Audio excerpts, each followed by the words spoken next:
25 minutes to 10 o'clock. Don't you just love that? Wow. So from Sir Roger Moore to Stevie Van Zandt, live in the studio. Stephen, what a pleasure. What a morning this great is. to see you, Stephen. I gotta follow James Bond. who booked this? If anyone can, you can. Somebody get my agent on the phone immediately. Oh, brilliant. Well, welcome to the UK, Stephen. Thank you. Great to be back, you know. And you've got a concert, haven't you? 29th? This Saturday night. Indigo. Indigo. The late night show, 11 o'clock at night. Be great, where we wanted to schedule it after Richie Sambora and Bad Company, who were in the other O2, you know. Bad Company, of course. Yeah, which is, of course, my wife's favorite band, so we had to go see that first, and then we'll do my show.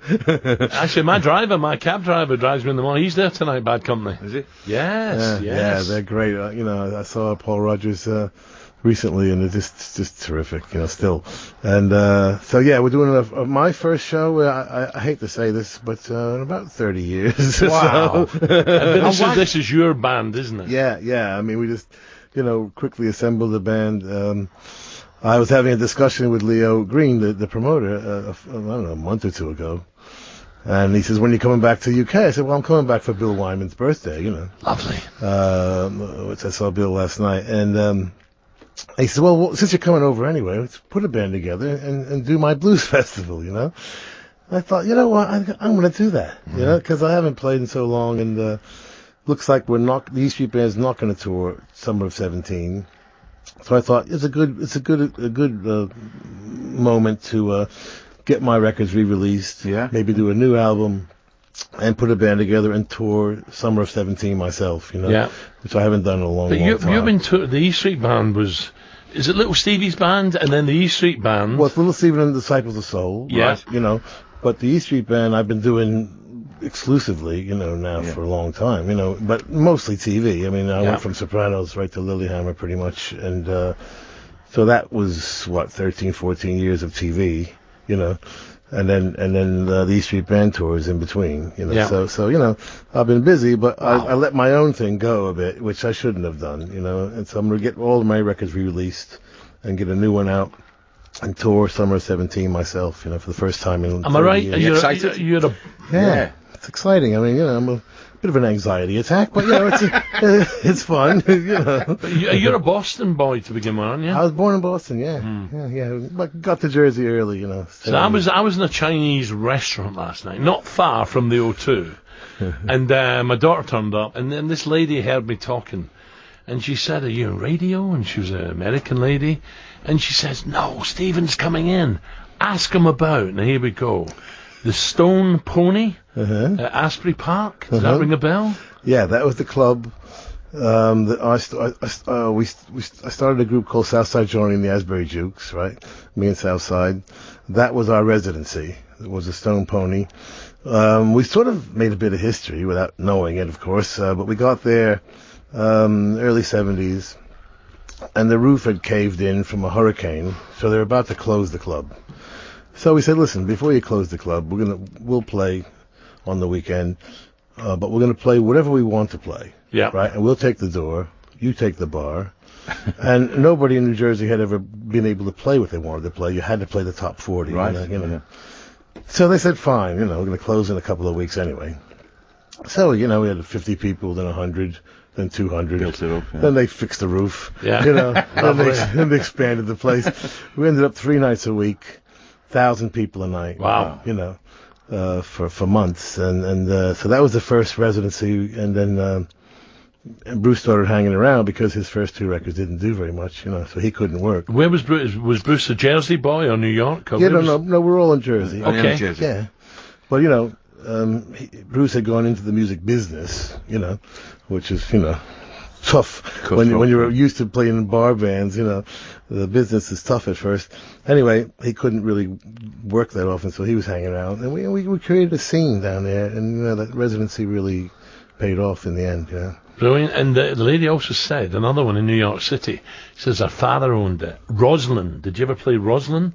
Roslyn. New York City. No. That's a town. Yeah, I don't know. I think it was a venue, Roslyn, or I'm sure she said Roseland. Roseland. Roseland, is it? Oh, okay. Roseland was a a ballroom in New York, no longer there. They knocked it down. But those were the days of the ballrooms from the old big band era. Yeah. That's one of the last ones left. And Yeah, Dad owned that. She was telling me all about you last night. It was great. This is your life. Steve, Yeah. how did it, from the musician, how did you get into the acting? You know what? I was really...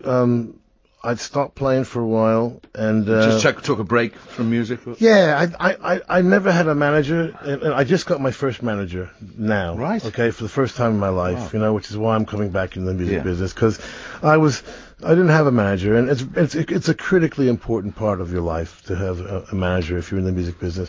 You know, the difference between people who succeed and the ones who don't, I can tell you right now, is the manager. Is it really? Oh yeah, it's that important. And they're hard to find, actually, the good ones. So anyway, I never had one, so I got tired of doing the business, you know. I just walked away from my own life, which I shouldn't have done, but I did. And one day, I inducted the Rascals into the Rock and Roll Hall of Fame, and it happened to be the first time it was televised. This is true, I swear to God. David Chase is clicking around with the remote. Yeah.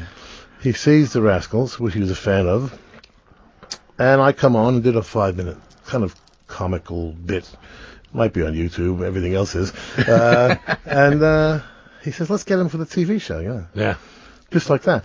I mean, you know, he was a fan of the E Street Band. He actually was a fan. He had some of my solo albums, actually. So I get a phone call, you know, want to be in my new TV show? Yeah. I said, well, not really, no. Thanks, but I'm not an actor, you know. Yeah. He says, no. He says, yes, you are an actor. You just don't know it yet. You know? Is that right?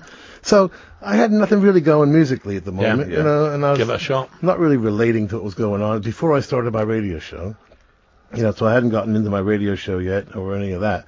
So I had nothing better to do, so I went down there. And But he's seen something in you just on that TV. That he thought it would... We had a thing with the E Street Band was sort of a, you know, we weren't nameless, faceless sidemen. You know what I mean? We were sort of the Rat Pack of rock and roll. You know, and you know, I was playing the Dean Martin role to Bruce's Frank Sinatra. And you know, Clarence was Sammy Davis on steroids. All character.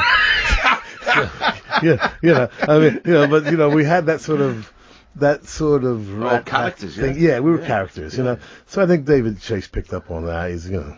Do you know what? Sopranos, after 2 episodes, I was hooked. And I started talking about it on here, and they're going, what's the Sopranos? Yeah. Whoever picked the characters of Sopranos is a genius. Absolute genius. Yeah, with David Chase, it was a one-man show. I mean, he wrote it, he conceived it, he cast it, you know. I mean, it was him. You know, and he's just a brilliant Was guy. Silvio based on anyone, you know, your part? You know, it was funny, because... not exactly. I mean, a little bit on Frank Costello, because he was a bit of the diplomat of the family, you know, more of the ambassador, you know, in addition to being the consigliere, he was also, you know, a little bit ambitious, you know, and that's what Frank Costello really played the role in the real mafia, you know.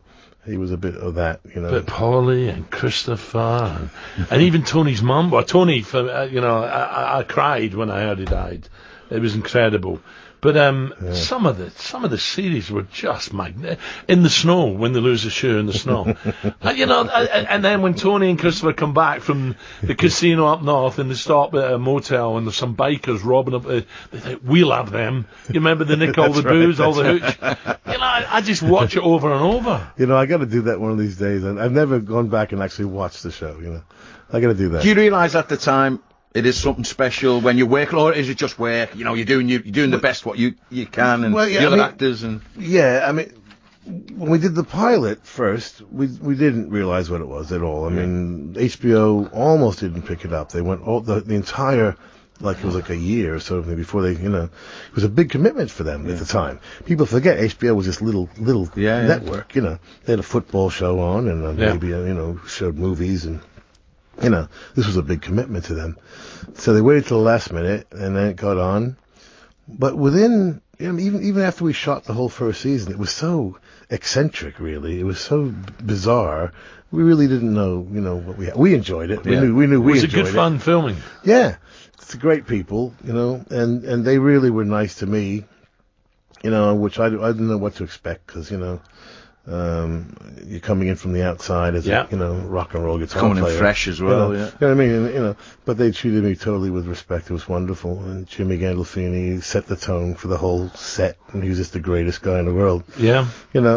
But then within a few weeks, right, now here I am, somewhat semi-celebrity, right, in the rock and roll world for 25 years at that point. Within about 2 weeks, it was all Sopranos on the street. Is that right? Amazing. I mean, I couldn't believe how quickly it caught on. 2-3 weeks, like you said, people were hooked, Lilyhammer, I've not done Lilyhammer yet. I will. No, I haven't done it, but I will. You're going to enjoy it. I've just finished House of Cards. I'm now going to go back in to Lilyhammer. Yeah, we were first, We were the first Netflix show. Yeah. I had to go around my first publicity tour explaining to people what Netflix was. You know how many shows Netflix is doing next year? Yeah. 46. It's getting massive, aren't it? Really? 46. Yeah. Right. Stephen, we've got to have a quick break because I need. Sure. Please just give us another 5-10 minutes, please. I'm here, baby. I'm here. Brilliant, Stevie Van Zandt. This is great. 9:46. We're back to make a quick. Make the travel quick, please.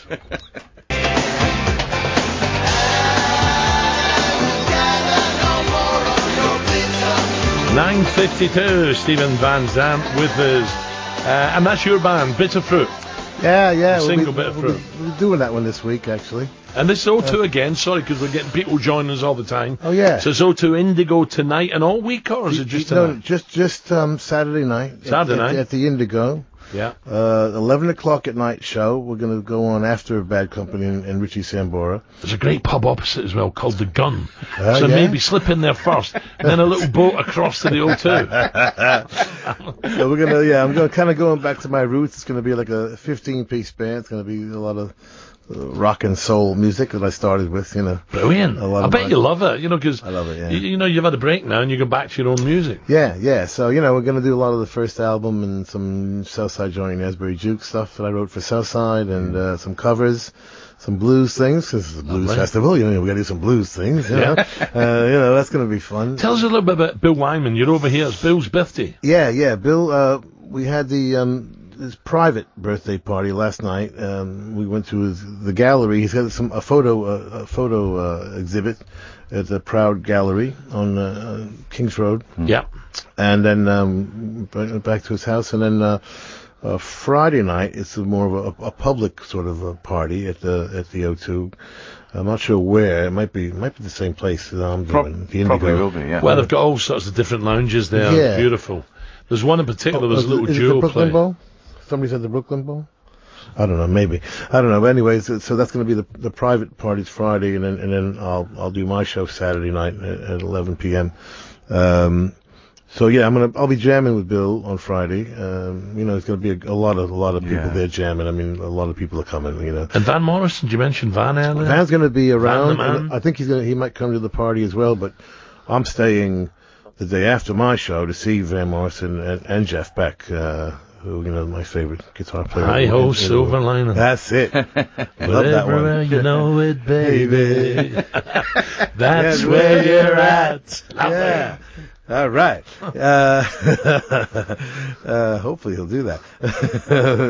He doesn't like singing. And the E3, Springsteen, what's your favourite album from your time with Bruce? I got to, this year we started the tour off doing the entire River album beginning to end, which, we had never done before. And this was my favorite record. It was the first one I co-produced, so it's a bit of a special place in my heart. I only co-produced 2 records, that one and Born USA. I come from down the valley. That single, great song.